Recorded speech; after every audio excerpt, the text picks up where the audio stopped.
Rappelez-vous Noël dernier. Je souhaitais à chacun d'entre vous de merveilleuses fêtes et une excellente année d'une voix si émue et tremblante qu'elle aurait fait pleurer dans les chaumières. Une bien belle erreur de ma part si l'on en croit le contexte actuel. Cependant, en cessant un instant de me lamenter sur mon sort, j'aurais pu remarquer le rictus du choixpeau qui, je dois bien l'avouer, ne laissait présager rien de bon. Il faut l'admettre, 2020 n'a pas été l'année escomptée. Pourtant, si vous vous laissez aller à vos pensées, elle vous a offert aussi de bien jolis moments. Petit bonheur à collectionner et à revivre lorsque les jours se font moroses et que vous sentez esselé. Mais attention, pas question pour autant de s'enfermer dans ses souvenirs. Cette année, nous allons opter pour une toute autre méthode, bien meilleure selon moi. Soyez assurés que 2020 m'a laissé tout le temps de me pencher sur mon erreur afin d'y trouver une solution que j'espère imparable. Pour ce Noël, chacun de nous va émettre un vœu, mais attention, un vœu qui nous soit propre. Pas pour le reste du monde, pas pour notre entourage, ni même pour ceux que nous aimons le plus. Non, non, non. Le ciel, Dieu, les guides, l'univers, tous ceux en quoi nous croyons savent déjà ce que nous souhaitons pour eux, le meilleur. Bonheur, santé, réussite, amour. Non. Le vœu que nous allons prononcer doit nous concerner nous et nous seuls. Oui, tu as bien entendu, toi et toi seul. Égoïste, dites-vous? En aucun cas. L'égoïsme implique un attachement excessif à soi ou à ses intérêts au mépris de ceux des autres. Ce n'est en rien ce que je vous propose, bien au contraire. Cette fois, choisissez-vous et n'en éprouvez aucune culpabilité. Demandez une chose qui vous emplirait de joie, votre rêve, votre souhait le plus cher, celui qui vous illuminerait, vous transcenderait, provoquerait un bonheur si intense qu'il vous ferait rayonner et inonderait à son tour votre entourage, qui insufflerait en vous une force nouvelle qui vous rendrait capable de lui prodiguer votre aide et de l'aimer plus fort encore.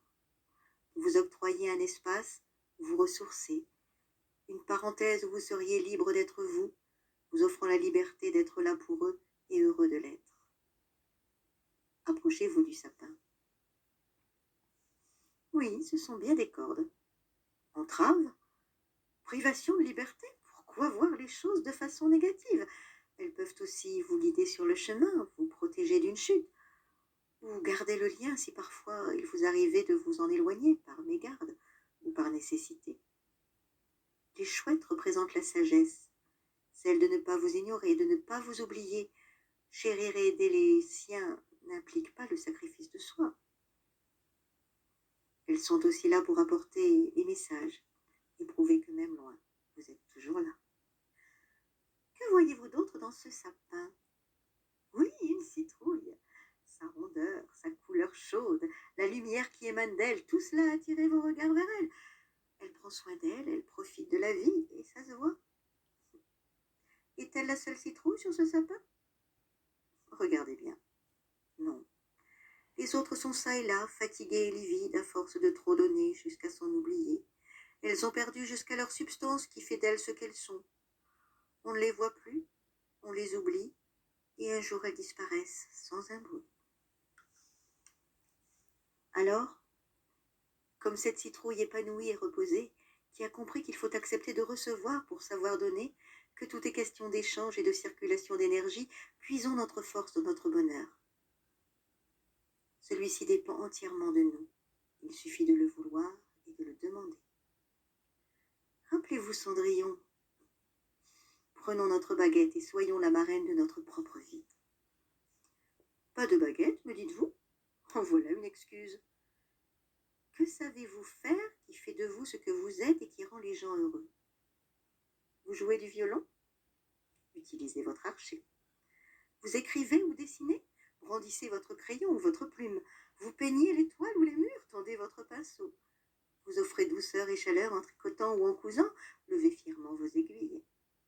Vous régalez les vôtres par vos talents de cuisinier? Dressez louches, fourchettes, que sais-je encore? Moi, je ne sais rien faire. Qui peut dire cela? Rien? Mais ça n'existe pas. Toi, tu sais faire rire ou sourire, réconforter, écouter, être là simplement? Alors tends les mains, ou joins-les en prière. Voilà, nous voici tous prêts à formuler notre vœu le plus cher. Attention, réfléchissez bien. Il va de soi que le vœu émis ce soir par vous, et rien que pour vous, est susceptible de se réaliser, que rien ne vous sera demandé en échange, ni sacrifice, ni âme, ni même vœu de chasteté.